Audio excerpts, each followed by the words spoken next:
What's going on, everybody? Welcome to another episode of Fandom Talk presented by Fandoms Anonymous. We're back again with you this week as we are every Wednesday. We got a lot to talk about today. I mean, a whole lot. So we're going to get on right into it. I'm going to introduce my panelists. I got my man, Jeremy Branh, as he's here every Wednesday from B Terrible Productions. What's going on, Jeremy? Excited to be here. We got a pretty awesome surprise for the guests as well. Most definitely. And joining us today is the one and only Mr. David Fielding, book writer, actor, but you might know him as the original Zordon from Mighty Morphin Power Rangers. How you doing today, David? I'm good, Malcolm. Jeremy, good to be here. Awesome. So let's go ahead and jump right into it. One thing we want to jump to before we get started with the actual docket is something that dropped while I was up last night. I was up. I get off late at night. I get off about 10 p.m., and I'm normally up maybe to about 1 or 2, and I'm getting ready to shut it down for the night.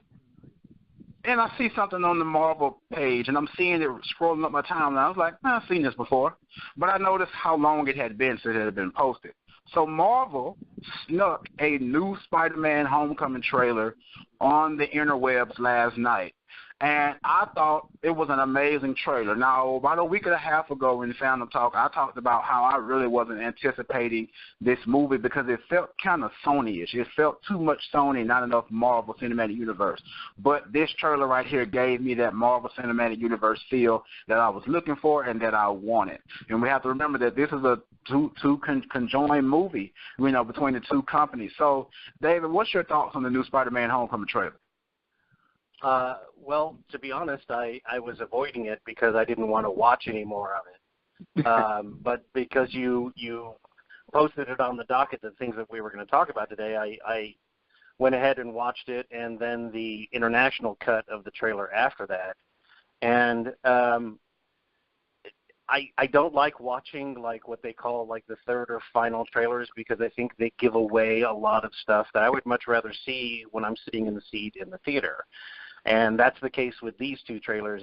It's that stuff that I would have loved to have discovered in the theater, they kind of like popped into the trailer. And so from that aspect, I was like, I don't really want to watch it. But if we're going to talk about it, then I should watch it and talk about it. I thought it was something that I think a lot of people are going to be really having a lot of fun with. I think Tom Holland is a fantastic Peter Parker. So I'm really looking forward to what the final product is. I think they gave away a lot of what's going on with Michael Keaton and the Vulture and what's going on with the whole cleaning up after the Avengers, taking their tech and stuff like that. So I was trying not to read in between the lines of what I think is going to happen in the movie as I was watching the trailer, but I'm still very excited for it. Most definitely. Jeremy, what's your take on this new trailer? Yeah, I couldn't agree more. I mean, about a lot that David just now said. It's like I've been on board for the movie. Like everything I've seen for it so far has been really impressive, and I agree with you. You do get a lot more of the Marvel vibe, from this trailer. But I was going to ask, did you feel like it showed too much? And it sounds like that might be kind of a general consensus because these third and final trailers, it's almost like they condense the movie down to a 3-minute sizzle reel. They show you the first act, the second act. They show you the set pieces, and there's a lot of information put into them. But they really oversell it a lot of times. Yeah, absolutely. And I understand that there's a difference between me and your average film goer, right? So maybe it takes that little bit of extra film to let people know that, this is indeed a reboot. This isn't the same Andrew Garfield Spider-Man and all of those things.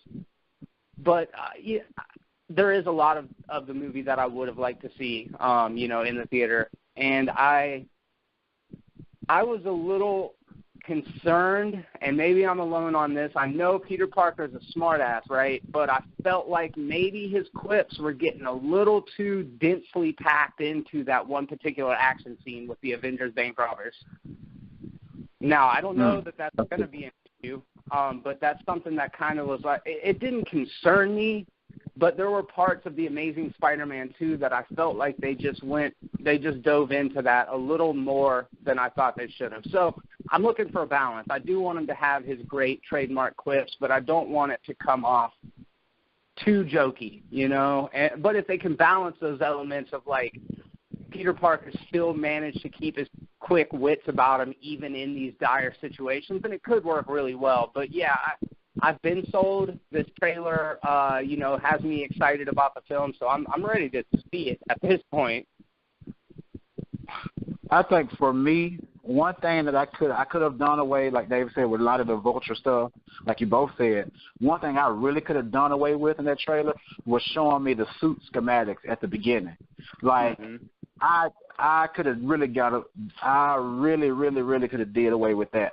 That's something I think I actually would have liked to seen in the movie. Now, don't get me wrong, it was awesome because everybody was wondering if this is going to be a Stark-made suit, how is it going to operate? And I did a review on it. It's on the Fandoms Anonymous YouTube channel where I said, are we going to see, like, the Peter Parker face just as well as we see the Tony Stark face in the suit? But what it looks like is when he's looking through the eyepieces, he's seeing schematics rather than seeing schematics inside. Like we see Tony, he's in the suit and he sees things. So I wonder if that's something else that we're going to see, but I could have definitely did away with seeing that. But like I said, other than that, good trailer, got me back excited for the movie. Now, we're going to go ahead and jump into the actual docket for today. First thing we're going to talk about is Roger Moore, one of the original James Bond characters. Now, I'm not too familiar with James Bond, but Jeremy, what are your thoughts on Roger Moore? You know, first of all, I should preface this by saying there are legions of diehard James Bond fans out there. I am not one of those people. I casually watch them. I've really enjoyed everything that Daniel Craig's participated in, but essentially Roger Moore and Sean Connery set the precedent for everybody that followed, you know. You're either a Roger Moore James Bond or you're more of a Sean Connery James Bond. Roger Moore was 46 the first time that he portrayed this character, and unfortunately I don't have the name of the first movie that he was in, but he was by no means a spring chicken when he started. So he lived a very long and I'd like to think a very fulfilling life. You know, this isn't one of these tragedies where a person's life was cut super short before they were able to, you know, fully realize their potential. He was 89 years old. So it's a shame to lose somebody that's that iconic, but there are, you know, at least a half a dozen films that you can go and enjoy his legacy. So it's just cool that we are able to, you know, he's going to live on forever through this character. So that's quite an accomplishment. And it is, you know, I guess condolences to the family and all of that. But again, it's this guy, if I could see 89 years old and I could live half of the life that this guy lived, I think I'd feel pretty fulfilled, you know? Most definitely. David, are you familiar with the Bond series? Oh, yeah. I mean, I grew up with Bond. So, I mean, Bond has always been a part of pop culture for me. It's been something that's been a mainstay. And when I was growing up, it was like one of those things you could sort of count on. What's the Bond film going to be next year? That sort of thing. And Roger Moore's first Bond film, To Live and Let Die, I think is the best of the Roger Moore films. Man with the Golden Gun is probably the second, but Roger was, as Jeremy pointed out, he was much older when he stepped into the role, taking over from both Sean Connery and George Lazenby. But as he went on in the films of the Bond series, they got more campy, a lot more cartoony. So Roger was never like my favorite of Bonds. I really liked Timothy Dalton's take on the character in the mid-'80s, and then, of course, Daniel Craig in the last 3 or 4 has been just, like, phenomenal. But again, the Daniel Craig Bond movies are much more of the world today as opposed to the world of Bond of the 60s and 70s. And the super spy with the gadgets and all that kind of stuff. But I completely agree with Jeremy. I mean, it's always tough when you have somebody who's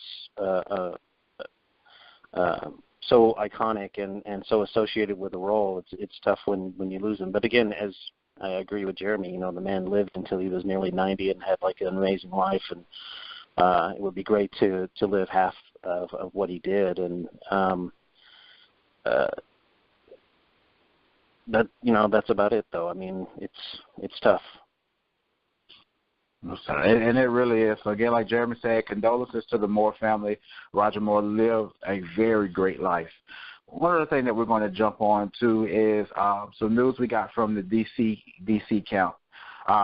Back in March, and we're not necessarily going to deal too much because it is a very sensitive subject. Back in March, Zack Snyder, his daughter passed away. And if those of you who've read the news story, you know how she passed away. And it's a very, very tragic moment. It really is a very tragic moment.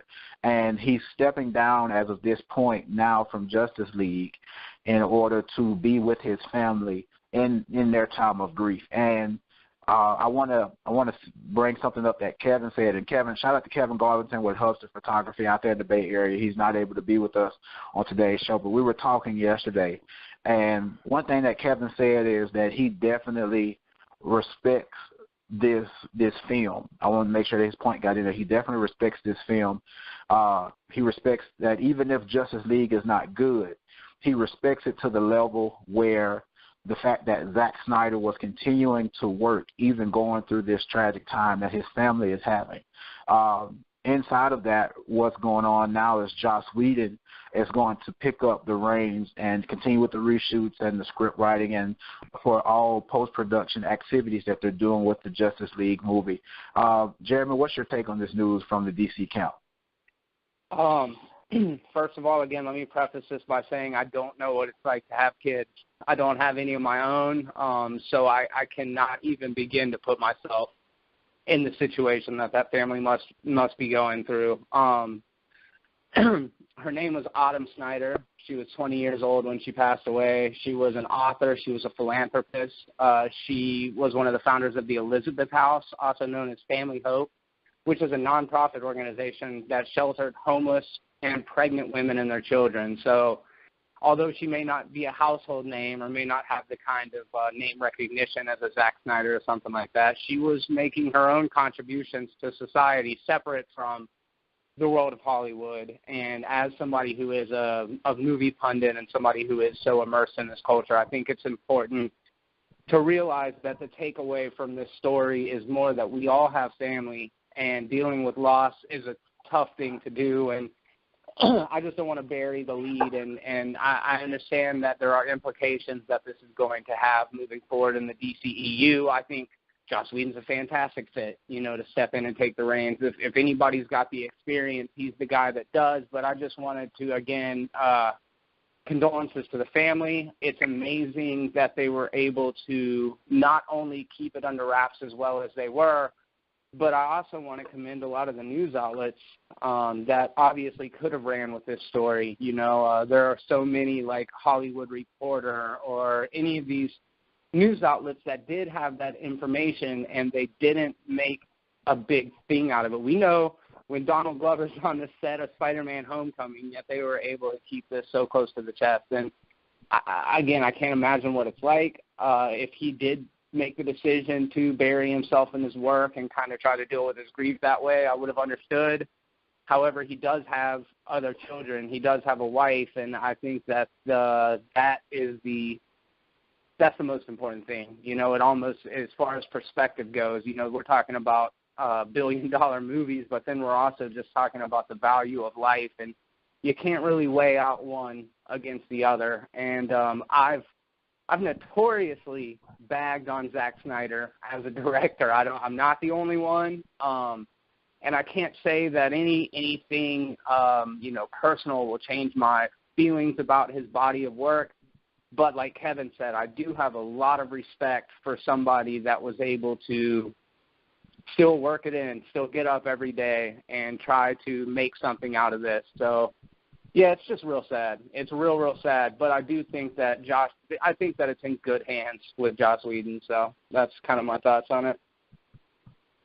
David, what about you when you heard this news? Well,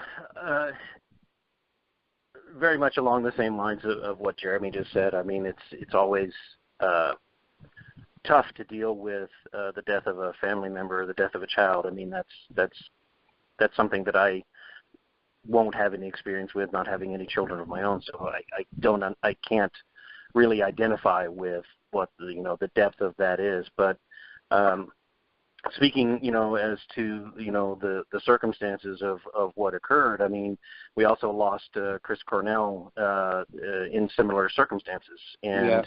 it just points out, that is a very serious illness, and it's something that can affect everybody.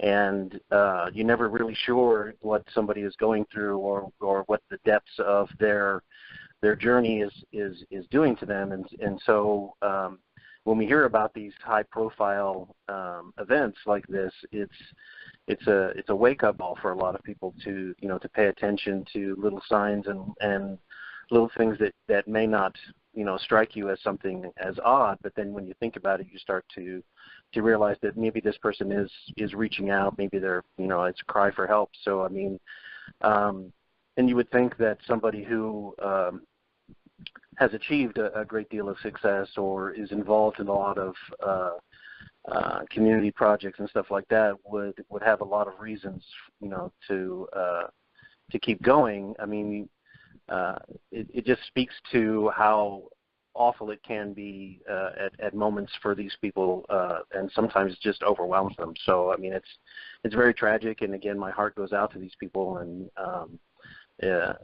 again, a lot of respect for the people that are able to soldier through something that's really tough like that.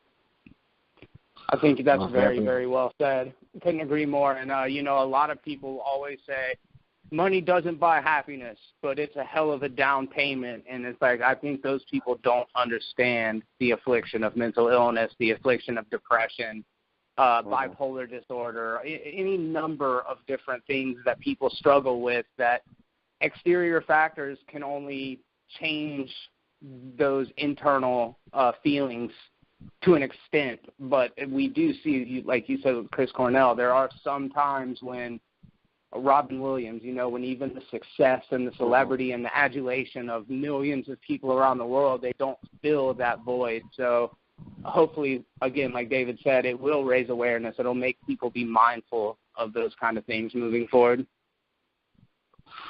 And just stepping outside of, what took place, let's take a look at the Justice League movie. And like I said, we definitely give our condolences to the Snyder family. But looking at the Justice League movie from where it's going forward, one thing that I wanted to point out was that Joss Whedon is, in a sense, making history. He can say that he has now worked and helped direct and put together both teams, super teams from both DC and Marvel. He did the Avengers, and now he's working on Justice League. Now, that right there in itself is something amazing. That's like a dream come true for any comic book lover to, be able to work in both of those worlds. Not just the Justice League and Avengers, but now he's in both worlds. He's on DC and he's working with Marvel. And a lot of people looked at it like, oh no, he's trading with Marvel. And one thing that Kevin brought up when we were talking yesterday was that he called Kevin Feige and got his blessing.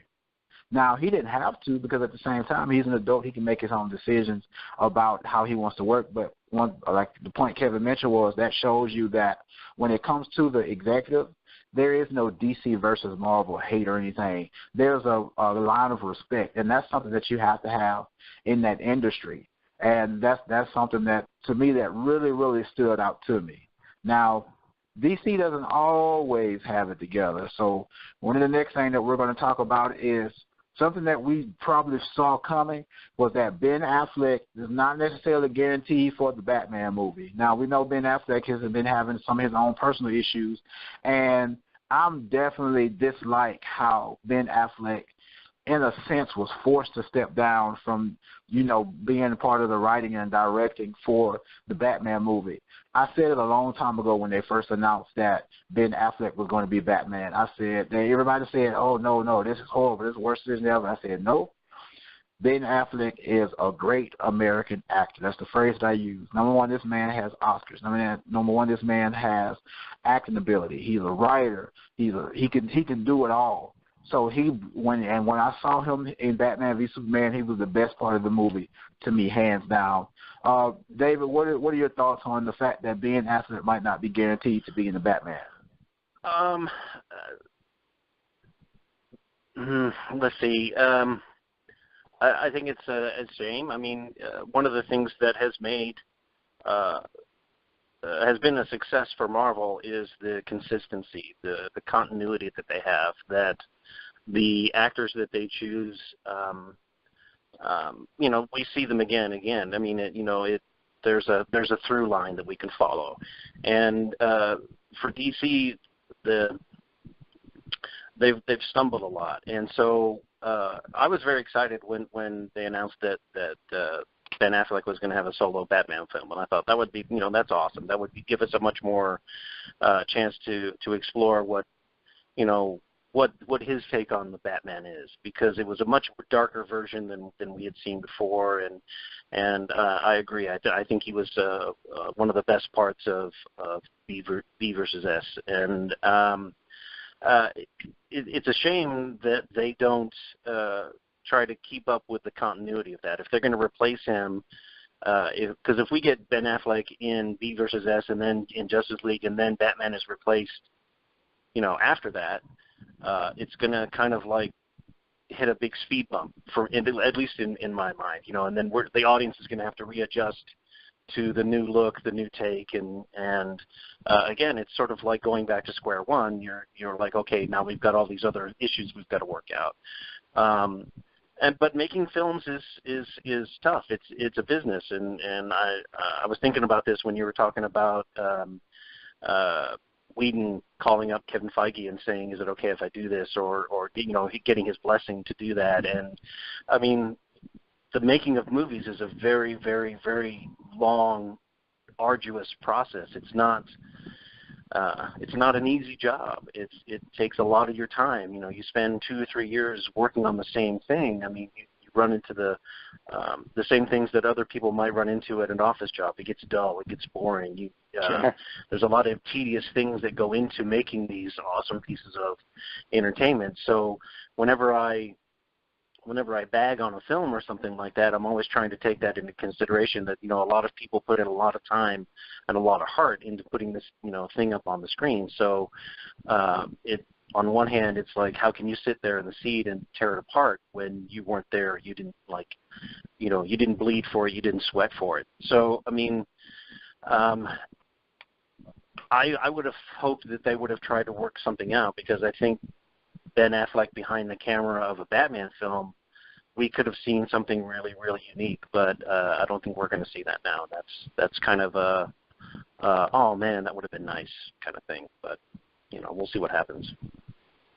Most definitely. Jeremy, what's your thoughts on this news? Part of me wants to say there's just no guarantees, period. Even a contract doesn't necessarily mean that somebody's guaranteed to, contract lapse. People back out of contracts. There are extenuating circumstances. I mean, in the case of Zack Snyder, even he was attached to Justice League. So there's always the possibility that these things aren't going to happen. There still is the possibility that Ben Affleck's going to show up as Batman.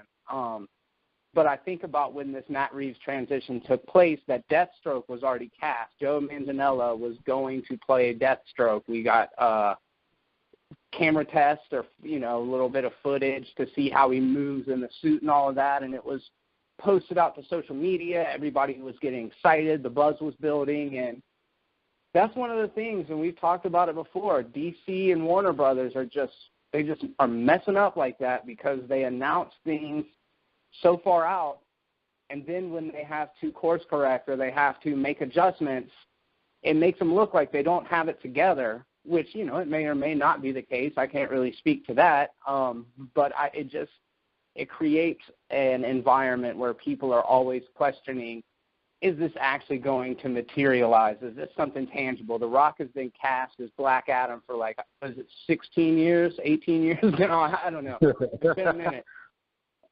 So I don't know. Part of me thinks, like David said, there needs to be some consistency. There needs to be some continuity. I don't need to see the Waynes get gunned down again. If we do get a new version of the Batman, let's just stop with the origin stories. I do think Ben Affleck was a great choice as Batman, but what sold me even more was the potential of Batman being directed by Ben Affleck. I look at a movie like The Town, and I kind of compare that to The Dark Knight in the visual aesthetic and the directing style, the way that both of them handled action. So I felt like he would fit like a glove for this kind of crime saga Batman movie, and that was a big blow to me.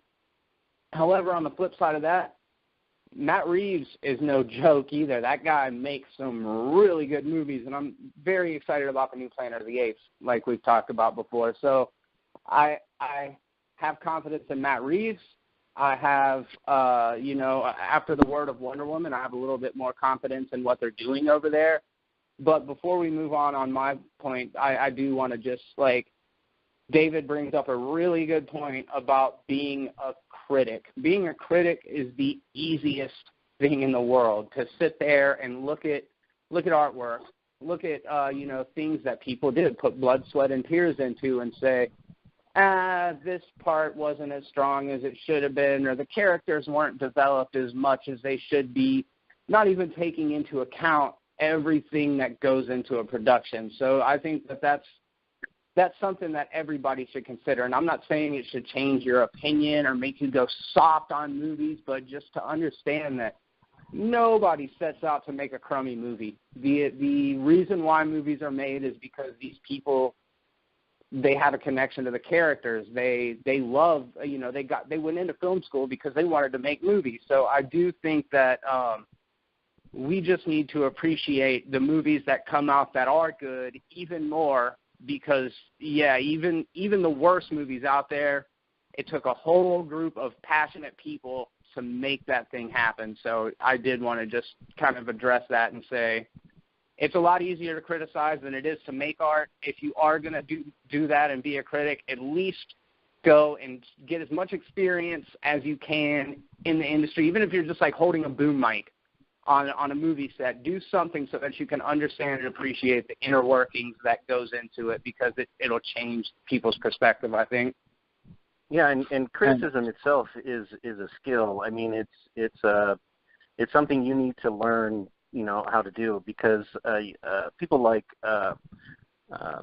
Siskel and Ebert and all the guys that you see them in magazines or newspapers or whatever, that, I mean, they've spent a lot of time studying film, how film gets made, how all of these pieces fit together. So their criticism isn't just about, I didn't like this or I didn't like that. I mean, it's geared towards, those things, the cinematic way that stories are told. I mean, being able to criticize that is craft unto itself. So if you do have the predisposition to be a critic, then learn how to be a critic. Don't just crap all over something because you don't like it. I mean, that's a skill that needs to be learned. It's it's like a muscle. I mean, you have to work it in order for it to work. So I mean, it's easy, like Jeremy said. I mean, it's easy for everybody to just criticize something and say, oh, it was shit, but it takes another person to determine, well, what exactly worked and what didn't work, and why is it not this level when it should have been that level, So, I mean, that's a thing that, a lot of people that just post these, blurb reviews on Rotten Tomatoes or whatever, I don't think they really sort of consider that. They just throw it out there. So. Absolutely.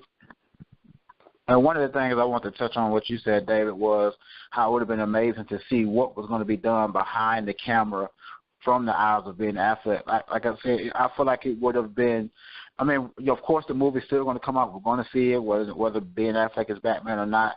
But I just truly think that would have been an amazing Batman movie overall. And Jeremy's example of The Town was just spot on. I mean, being able to set a shot and have, the camera see things the way that Ben Affleck sees it. I mean, that would have been really great to see, to try to understand how he would have handled the Batman thing. Because his vision of the Batman is going to be different from, what Snyder did in V versus S or what they did in Suicide Squad. I mean, it's not going to be the shots of the Batman. You know, it's going to be Ben Affleck's shots of the Batman. So that's what we're missing out. Exactly.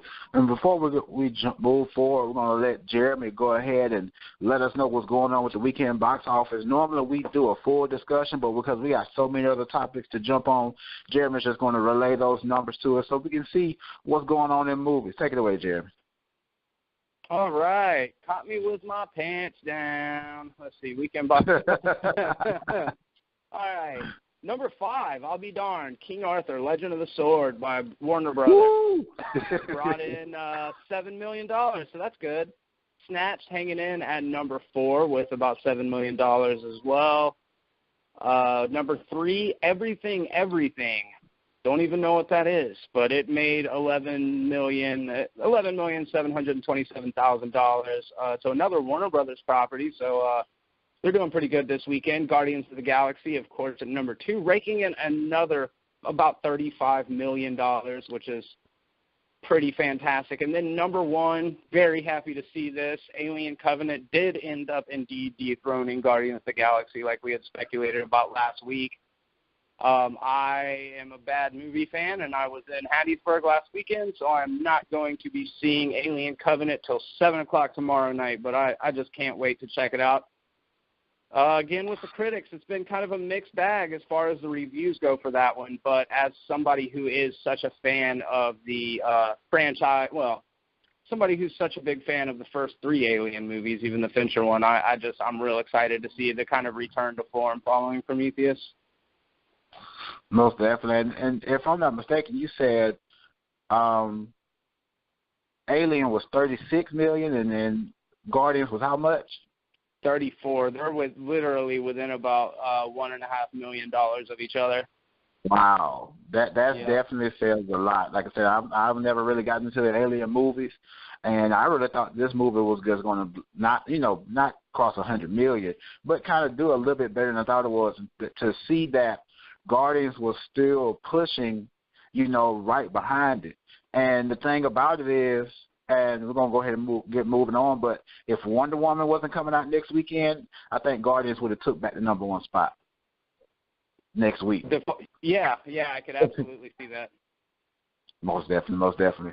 So the next thing that we're going to jump on to is one thing that I'm excited about because I love Marvel TV is our first look at Lockjaw. Now, we got some set photos of the Inhumans TV show, and it was okay. We was like, okay, so we're seeing the Roy family and everything, but what everybody wants to see, and I know, Jeremy, you've been talking about this for a while, is how are we going to see this dog? And I thought it was cool. They had a little GIF, a little small video of how they were teleporting, and I thought it was awesome. So to take a big plastic or whatever it was made out of and then throw it in and make it live action, man, I think that was awesome. So definitely excited for that. David, what's your thoughts on seeing Lockjaw for the first time? Well, I actually haven't seen it yet, so I'll have to go check it out. I'm not an Inhumans fan, so I'm not sure if I'll be watching the series. I stopped watching Agents of S.H.I.E.L.D. a long time ago because it just wasn't working for me. So that's about it from my take. I'm not really following it, so I'm not up on all the news and stuff. I'm too busy watching American Gods. So there you go. Most definitely. Jeremy, did you get a chance to see that picture of Lockjaw? I saw the image. I did not see the GIF. I liked the image. I went and was kind of breaking down the image itself compared to a lot of the different artists' illustrations of Lockjaw, and it's very true to form. That definitely is Lockjaw. They did this real cool thing where they put the tuning fork as a pattern in the spur on his forehead, so that was pretty neat. I will say it's possible that that's not the fully rendered, with all of the different what do they call it, when they're putting textures on it, in the different phases of rendering, and I feel like it doesn't quite look as integrated as you would want it to, but it's also not a feature film, so you've got to take the budget into consideration as well. I like the way Lockjaw looks. I am still very, very on the fence about Inhumans in general, and I know everybody's got their reasons, but for me, I feel like, and we've talked about this before, I feel like they are like the store brand X-Men, you know, they're like Sam's Club X-Men or something like that, or Sam's Club, I don't know. Great value. We'll see how it goes. yeah, that's right. But yeah, I don't know. We'll see how it goes. I'll definitely gonna give the first 3 episodes a watch and decide whether or not I like it. And guys, don't forget those first 2 episodes are going to be in theaters in IMAX because it's being filmed with some IMAX cameras. So I know I'll be in the theaters for that. I'll pay because when they do these featurettes, they're expensive. They put out The Killing Joke in theaters last summer.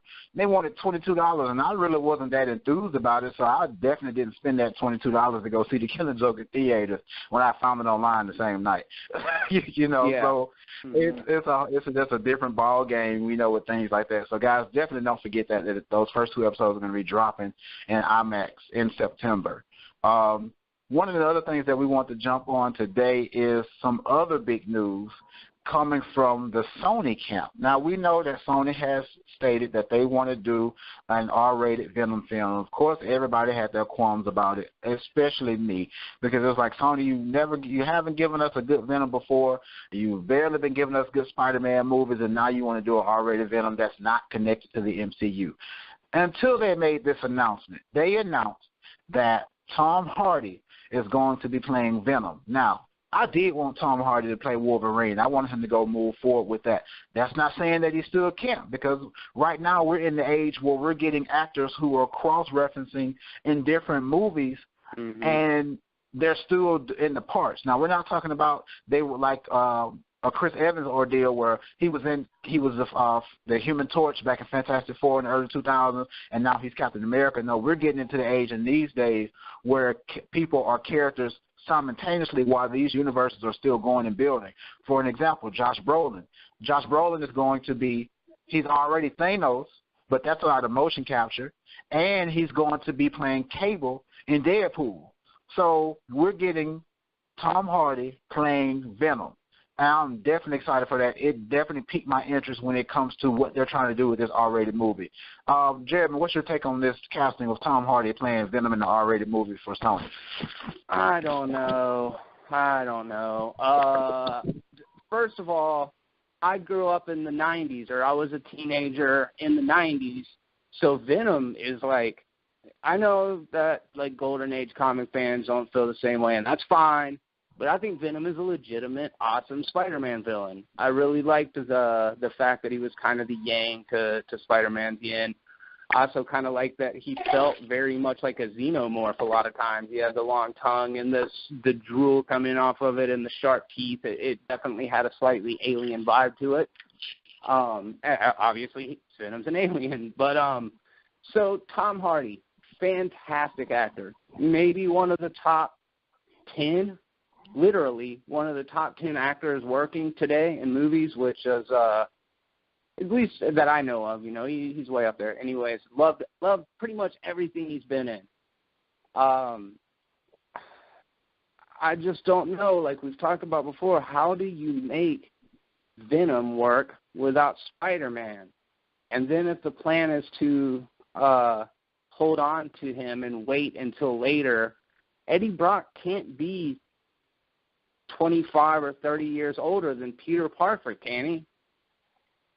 You know, it's like I'm just very, very, very confused about it. I do think Venom is a reactionary move that Sony's making following the success of both Deadpool and Logan. I think that's pretty obvious. But now that they brought Tom Hardy on, it just lends a whole lot more credibility to the whole project. I'm just wondering how many tens of millions of dollars it costs to get him to do it, unless it's a great script, but we'll see.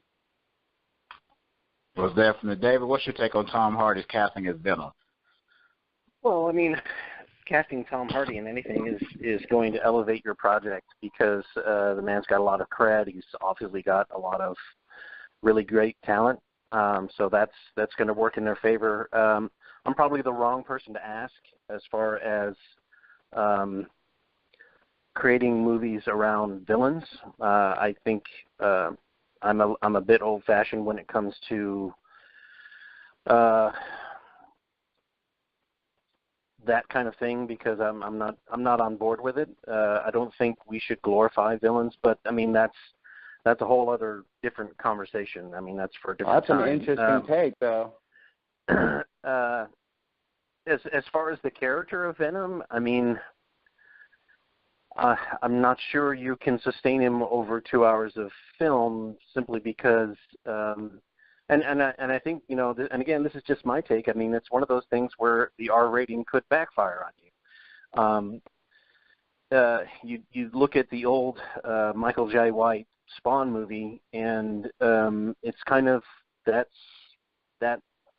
because Spawn was like in the 90s and Venom was in the 90s. There was this whole time period in comics when things were getting really, I don't want to say dark, but I mean, sure. They were getting away from the comics code and really sort of exploring all this sort of, we can show blood now. Let's show a lot of blood, and it for me that's kind of a turnoff. That's not what I like. I think I'm the wrong person to ask when you're talking about what are your feelings about a film that's centered around a villain. I'm not really sure how to answer that question because, it goes back to like Hannibal, the character that Anthony Hopkins played in the Silence of the Lambs movie. It got this really great creepy villain, and then all of a sudden you start doing movies where he's the star. I'm not really sure that's sending the right message, but again, who am I to say? I mean, that's just my take on it. So I think I'll stop there. I get it. I totally get it. I want to ask just one quick follow-up. Did you see Deadpool? I did. Did you think that? What are your thoughts on that in comparison to what we're discussing? I had my trepidations going into Deadpool, but Deadpool was freaking awesome because of Ryan Reynolds and because of the way that they handled the material, the way that they used the whole breaking of the fourth wall, just the way the film played out. They did such a great job of capturing a comic book feel, and Deadpool's not a hero. I mean, and that's I guess the selling point for the character. But it was a fun movie, and that's I think was that kind of mitigates the whole don't be an anti-hero kind of thing. But there was a lot of fun in it, and the fun moments for me didn't have anything to do with the fights and the violence. It was all the conversations that were going on, the quick banter, the back and forth. And I said this before about Captain America Civil War. The best part of that movie for me was the conversation in the bedroom with Peter and Tony. I wanted to see a whole movie about that, and I can't wait to see what's going to happen between Tony and Peter and the growth of that. But again, I'm not, I don't think I'm the right person to ask as far as like, what do you think about this villain movie coming out? I'm like, I don't know. I'm not really that guy. Another thing we're going to move on to, and this is something that I thought was kind of cool and kind of interesting. So when you look at Spider-Man, you look at Venom, of course, they're the protagonists and antagonists when it comes to the comics. And the fact that we have Tom Holland with an H casted as Spider-Man, and we got Tom Hardy with an H casted as Venom, I thought that was kind of cool that our Spider-Man and our Venom have the same initials. But speaking of Tom Holland, this is something that we just talked about last week. It was a question that we brought up was, could Tom Holland get more work after Spider-Man, or was he going to just be the one-dimensional character? I love Tom Holland. That young guy is amazing. I can see him at this time doing no wrong. He has a straight shot to stardom, and he's already hit stardom. But he just got casted as a young Nathan Drake in the Uncharted movie based on the video game. Now, we know that video game movies have not been the status quo ever, when it comes to video game movies. but this could have some type of premise. David, what's your thoughts on Tom Holland being casted as a young Nathan Drake in the Uncharted movie? To be honest, I that's great, but I'm much more interested in the story of that. I'm really looking forward to the new Tomb Raider, which is again the same sort of genre. It's this Indiana Jones type character that gets into these fixes and finds awesome ways to escape death and all that kind of thing. So I really hope it does well as far as because the games themselves are a lot of fun to play. The mechanic of what goes on in the Uncharted series of being able to do like parkour in the jungle and all that kind of stuff. I mean, that's a really fun mechanic. So if they're able to keep that in the film and not delve into the last Indiana Jones with Shia LaBeouf swinging through the trees and all that kind of stuff, no. If they can get away from that and find a way to make it work. Is Tom Holland like the main lead? Is it all about young Drake, or is it going to move into the much more of the first time we met Indiana Jones when he's in his mid-30s or whatever, and is much more of an adult character, which is what he is in the game. So I'll be interested to see how it turns out. But Tom Holland is good. I mean, his star is like shooting through the heavens now. I saw him for the first time in the Heart of the Ocean with Chris Hemsworth, the Moby Dick movie that came out, and he was really great in that. So I mean, more power to him. Congrats. Jeremy, what's your take on it? Yeah, Tom Holland is a talented guy. He also knows how to do crazy parkour and stuff in real life. Like there's YouTube videos of him, and he's really like agile. He makes a good Spider-Man. He'd also make a good Nathan Drake. However, the age thing is there's a little bit of a disparity there. Like everybody else has said, I totally echo those thoughts. But then at the same time, video game movies are a tough nut to crack. And I believe that I have a really basic theory on at least an element of it, and that is that video games are immersive. The protagonist, as in any story, is just a cipher for you to sit in the driver's seat of that person's head, and go on this journey with them. But there's this extra interactive element on top of it because you're playing the game. You're controlling this person's destiny, essentially. You've got the same cutscenes, so the storytelling's there. When you go to a movie, you lose a little bit of that. So I don't know that a video game movie could ever really be as engaging as the game, even if it were really good, because of that element of it. So I think that there's a problem with the translation of video games. Granted, you take the video game away from any of those movies and just pretend like the games don't exist, and the movie still sucks. So I don't know. I don't know what the deal is. I guess it's possible to make a good one. I have not seen a good one yet. I love Mortal Kombat, but it ain't good. Hey, and I'm glad that you brought that up because I've been watching on Twitch people play the Injustice video game, the Injustice 2 video game that just came out. And it feels like a movie.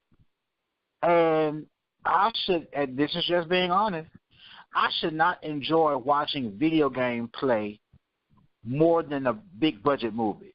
That should not be something that exists. Because if there's a video on YouTube that follows the entire game with all the cutscenes, all the dialogue, the whole story, it's about 3 hours long. I think I got about 20 minutes into it, and I've been watching bits and pieces of it. And it's like a movie. That game is a cinematic masterpiece. But then we get to the Justice League in real life, and not real life, but in the movie, we get to Justice League where we are now. We got all these issues, and then Injustice is killing it in the video game. If you sit down and watch that, or go on Twitch, or watch that video that I was referring to, it's amazing just to sit there and watch it. I mean, you can grab a snack, a sandwich, a meal, and sit there and watch it, and just be awed by just the presence that it brings. There's something else, dealing with the whole superhero aspect is there was a big Marvel versus DC type video that came out, and it was like a dream sequence with Spider-Man and Batman sitting on the couch playing video game. And that was awesome. And it was the editing, it was basic editing and film, but it was amazing. It was Marvel versus DC, and I will share a link with you, Jeremy, if you haven't seen it. I have to find it. But it was awesome. I watched every last bit of it. Why do you all, I'm going to ask David first, why do you think that it's hard to get what we really want to get out of a movie, but we get so much more easier from a video game? Well, I think Jeremy's onto something as far as if you're watching movies are passive entertainment. You can't participate in a movie. You can only watch it. You can't affect the outcome. You can't make a different choice or whatever. So when you're watching a movie that's based off a video game, and you've played that video game, you're familiar with that video game, I don't know if there's like an unconscious or a subconscious instinct in you that when you're watching it, you might tell yourself, well, I wouldn't have done that. I would have gone left instead of gone right, or why did they make that choice? That's a stupid choice. I mean, I wouldn't have done that. And so when you get something like the Arkham Asylum series or the Injustice series or whatever game that you're into that has a really decent storyline, something that it feels very cinematic. Jeremy, the whole being immersed in it. I think that's the thing that movies don't have. And will we ever get to the point where you can actually go inside a movie and affect the storyline? I mean, that's I think a dream that virtual reality and all that kind of stuff is on the horizon. And that may be what all of our entertainment becomes 75 years down the road or whatever. I mean, where we're in the entertainment, we're making the entertainment, we're living the entertainment, and trying to bring the video game experience onto the big screen, I think you run into a lot of speed bumps and brick walls and potholes, and you're just not able going to capture the thrill you get, from making that choice in the game, and it worked. And in the movie, you're like, I didn't get to make a choice. I can only watch. So, I mean, I don't think at this point in time, I don't think our technology and our ability is going to be able to match up, both of those things at this time. It's scary as hell to think about that, like that the ultimate goal is totally immersive entertainment, like exactly what you said. I think that eventually the two mediums are going to have to converge, where movies and gaming are essentially a mixed experience, and then you start thinking about The Matrix and all these other movies where people are like living with a headset on, like WALL-E or something. I don't know. Well, I think we're going to get a taste of that when Spielberg's Ready Player One comes out. That book was all about that, and the movie is about that too. So we may get a chance to see, how they handle what it's like to actually, be in a video game. So, interesting. Yeah.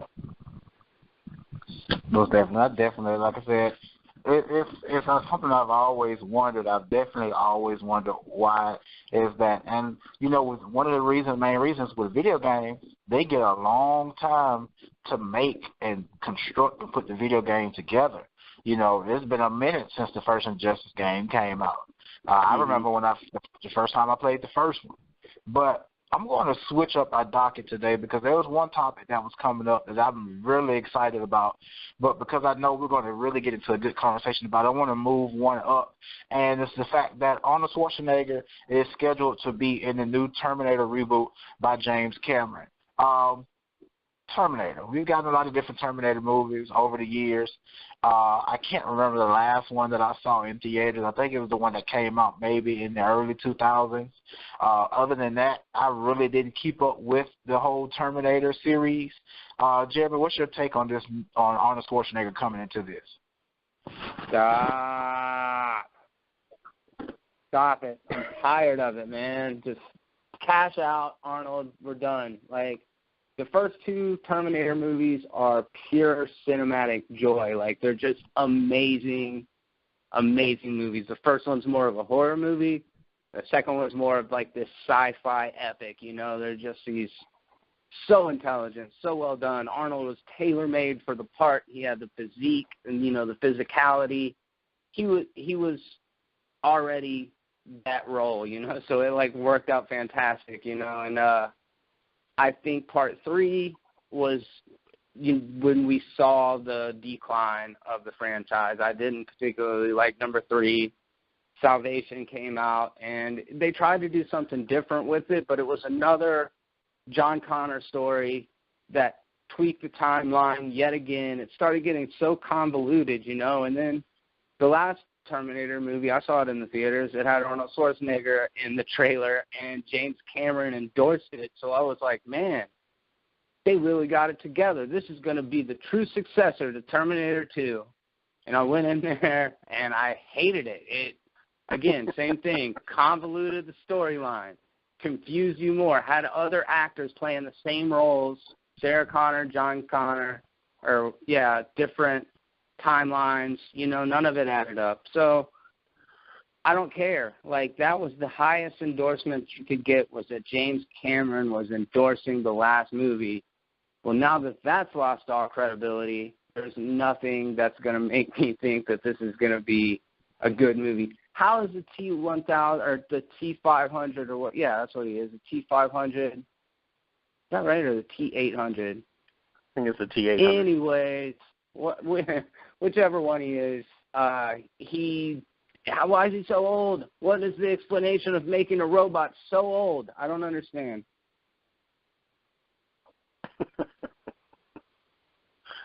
David, I hear you chuckling over there, man. What's your take on this news with Arnold Schwarzenegger coming into this new Terminator reboot? Well, because I was part of a franchise that is still going on today, and is, you know, it's part of its livelihood is that, you know, they keep reinventing it or you know, keeping some of the same elements, but you know, it's sequel after sequel after sequel. And I understand that. I mean, that's part of, you know, a franchise. That's what makes comic books great, because we get to see these characters over and over and over. When it comes to film, sometimes what makes a film great should be the fact that it's the only one. I mean, there's something to be said for the whole one and done rule. I mean, there was an idea, I think, floating around in Hollywood not so long ago that, you know, they wanted to do a Titanic 2, and I'm like, what? You don't understand that. Yeah. There's something to be said for just having a singular film. And again, Hollywood and the studios and the executives and the people that put money into these things are trying to repeat the success of that. I mean, the dollar drives everything, and Sure. It's all about, you know, making money and that sort of thing. But when it comes to what makes something a classic,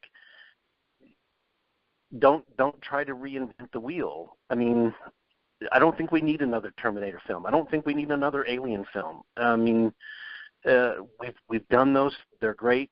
You know, people have their favorites, and that's fine. Let's find something new to get excited about, and that's again opening up another whole can of worms, because everybody has their idea about what they think is new and great. And I get very frustrated when I hear the news stories like, oh, we're going to remake Escape from New York, or we're going to remake Big Trouble in Little China. I'm like, no, just leave them alone. They're fine. They're fine the way they are.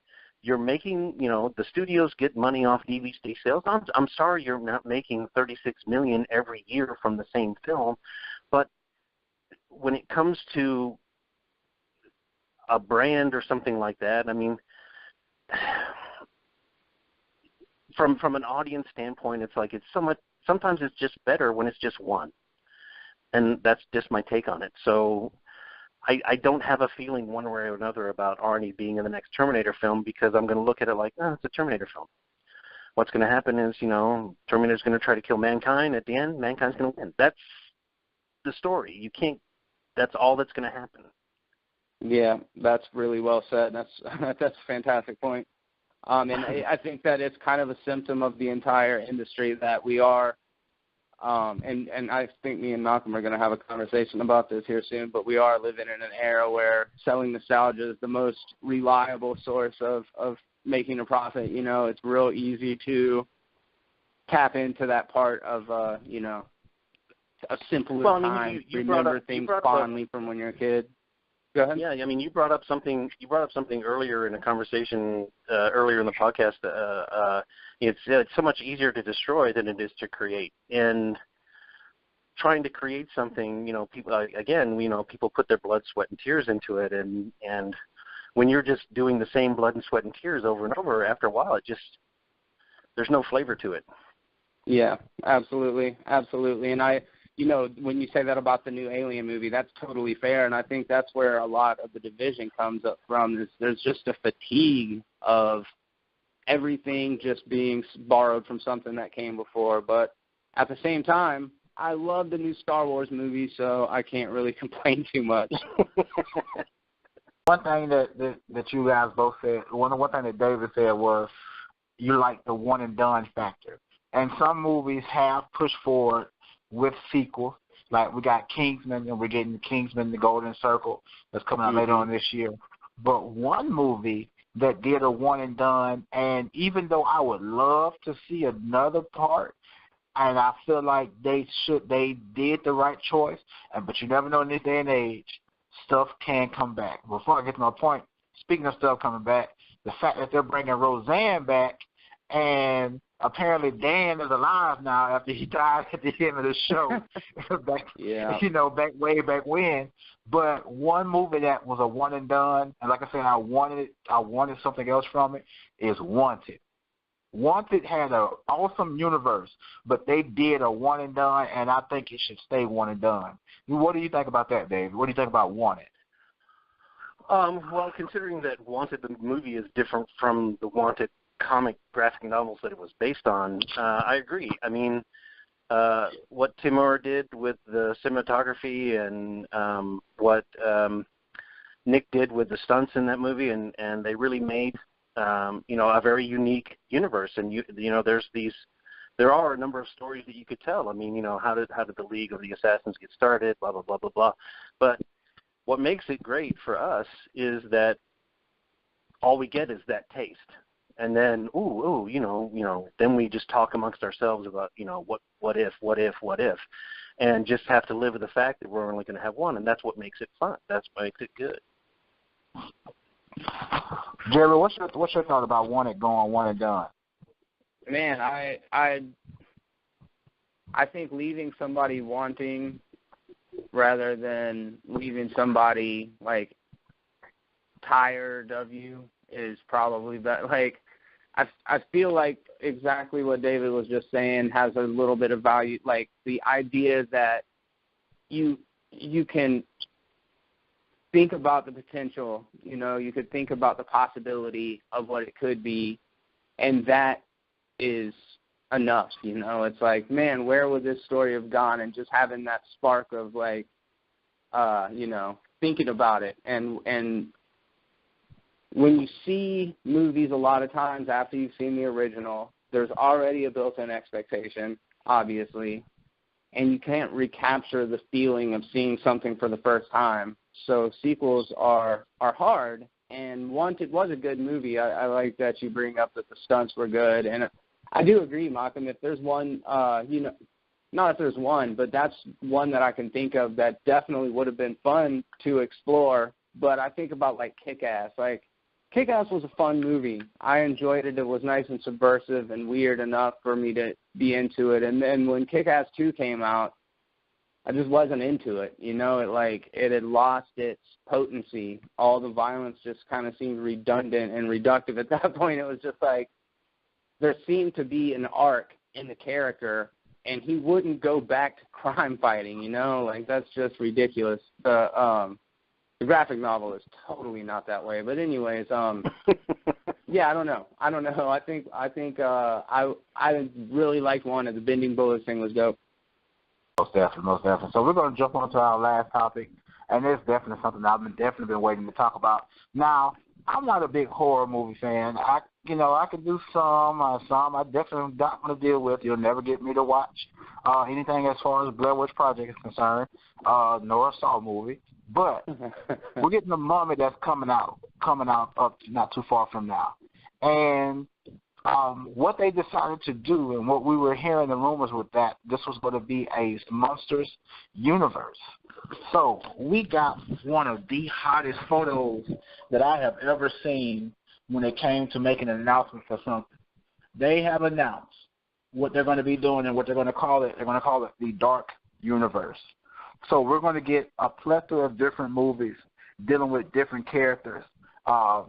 Excuse my computer. I want to make sure I get everything right. So basically we got The Mummy that we already know that's coming out. We're also going to get Johnny Depp is going to be playing the Invisible Man. Javier Bardem is going to be Frankenstein's monster.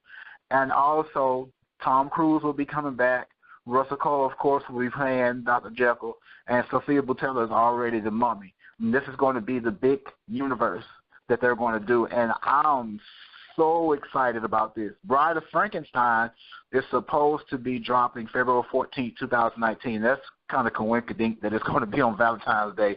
And it's also, they confirmed that there will be another longer Dark Universe film hitting theaters on April 13, 2018.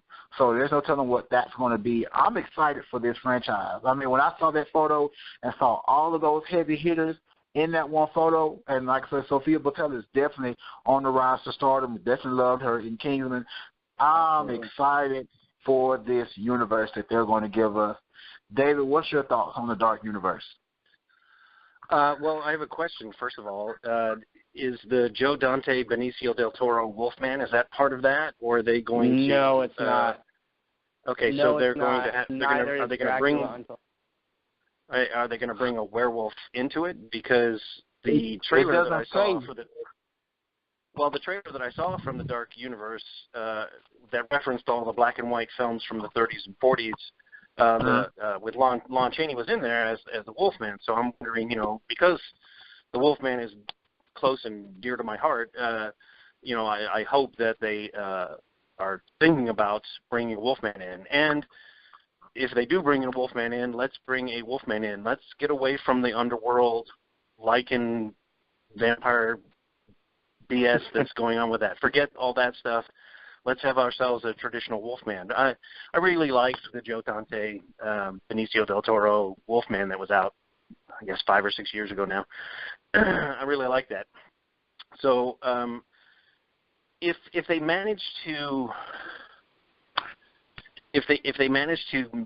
get the core of what makes those characters horror monsters, then it'll be exciting because there's other monsters that I think they showed in that trailer that they've hinted about before, as far as like the creature from the Black Lagoon, all of those type of horror monsters that carried their own movies back in the day. If they're able to bring those together, the interesting thing is the prodigium that is going to be the umbrella for all that stuff. This society that is researching and fighting against evil. That's an interesting angle, especially if Dr. Jekyll, who is an unstable schizophrenic monster, is one of the heads of that. It's like, what's going on with that? I mean, as long as they don't veer off into League of Extraordinary Gentlemen craziness, then maybe it'll be a lot of fun. We'll see. Now, Jeremy, before you hit your point, I want to make an announcement. Jeremy has already had a Dark Universe before Dark Universe announced they were doing Dark Universe. Jeremy has been doing his Monsters movie breakdowns on YouTube on the Be Terrible Productions YouTube channel, and they are excellent videos breaking down vampires and werewolves and all of your favorite monsters, just as they're talking about this universe. Jeremy, just talk about that for a minute and let us know where people can go and check out those videos that you put out so far. Thanks, man. So I guess when I was in like 3rd or 4th grade, I'm going to go all the way back to the beginning, but I'm going to make it concise. Back when I was in 3rd grade, I would go into the school library, and there was this orange hardback set of books that were dedicated to all the Universal monsters, as well as Godzilla and a bunch of other iconic. King Kong was in there, a bunch of iconic monsters from movies over time. Well, it's probably been about, I don't know, close to 30 years since then. So a lot has changed, a lot has evolved, and I'm a longtime fan of the horror genre. I've always been fascinated by the effects of it. I understand, like every genre, there's more bad ones than there are good ones. That's just kind of the way that it goes. But the ones that hit just have really resonated with me. I would take home those little orange books and read them, cover to cover, over and over again. They had images of the monsters in them. So that was my first exposure to the Universal monsters. And then, of course, shortly after, I went back and watched all of the movies. So I've had a lifelong affection for these Universal monsters. But I have to acknowledge that, it got very campy. This was a shared universe before Marvel. It's not like Universal or that Marvel was the first ones to do this, because Frankenstein and the Wolfman crossed over. Abbott and Costello met like all of the monsters probably at different times. They had all of these weird, wacky sequels and crossovers, and it did get very campy. But the origin stories of each of them, I would say probably in particular Wolfman, but really like Dracula as well. But the origin stories of these are taken very seriously and treated as horror movies. And I don't really want another superhero shared universe. That's my concern, is I don't want them to strictly be action-adventure romps. I wanted them to have, as you referred to it a minute ago, like a true understanding of what makes them the monsters that they are. Typically they're all sympathetic characters, which I'm sure we'll see that, but they should be scary, I think, and that's where I'm a little bit worried, and ever since the beginning I was apprehensive. But, yeah, that photo is fantastic, and it just shows that, like, they've got some sort of – they're hedging their bets on this one. They're all in at this point, so they're just hoping that it all pays off. And with names like that attached and the budgets that they're putting into it, it'll at least be a fun ride, but I don't know if it'll be what I want out of monster movies, Can I interject something real quick? Go ahead. I think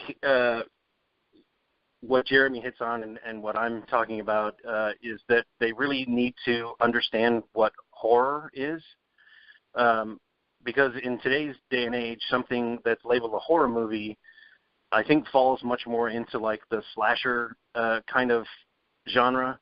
But horror is much more about dread. It's much more about the sinking feeling of being unable to escape what's about to happen. And I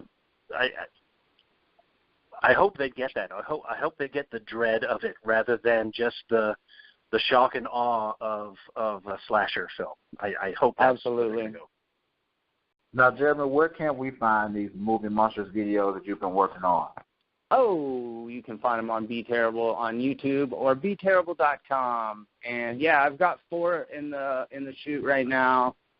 New one comes out every Friday at 2 p.m. So if you guys want to stay up to date, just click the subscribe button, followed by the little blue bell to enable notifications, and enjoy them, because yeah, they're definitely a labor of love. It's fun to be able to just kind of explore the timeline and the evolution of these different iconic characters. Most definitely. Guys, we definitely have enjoyed talking to you all today, breaking down a lot of different topics that came out as we do each and every Wednesday here at Fandom Talk. David Fielden, where can everybody find you at? You can find me on Twitter at Zordon2012. You can find me on Facebook at Zordon2012, and on Instagram at DJF Zordon. Most definitely. Jeremy Branh from B Terror Productions out of Pensacola, Florida. You were just at a Southern Geek Fest in Mississippi. Tell us how that was. It was fun. Had a lot of fun out there. Got to see friends from Hattiesburg area, and went out, had some fun in the evening time. But it was just an all-around good time. I moderated the panels on Saturday and Sunday and was able to just chat with a lot of good people. Hacksaw Jim Dugan was there, Peyton Witch from Stranger Things, as well as Cade Jones. They played the bullies, but they're actually pretty nice people. Imagine that. But yeah, it was cool. Most definitely. But where can we find everything in regards to B Terror Production? Check me out again at bterrible.com, and then also Jeremy B Terrible on both Twitter and Instagram. And talk to you guys next week. Thanks for coming by, David. That was fun. Oh, you bet. Thanks a lot. Most definitely. And, guys, you know who we are. We're Fandoms Anonymous. That's FANDOMSANONYMOUS. We're all over social media. Right here on YouTube. Don't forget to subscribe to the channel. Also, hit that notification bell for future videos. Also, jump over to the Facebook group and join our discussions that we have each and every single day. And also, hit the like on the Facebook fan page. Go over to Instagram where we're at Fandoms_Anonymous17. And over to Twitter where we're at Anonymous_Fan17. Got a lot more coming up on the Fandoms Anonymous network and channel coming up for you guys. So I hope you all enjoyed. And as I always say, if there is anything else, thanks for watching and have a good one.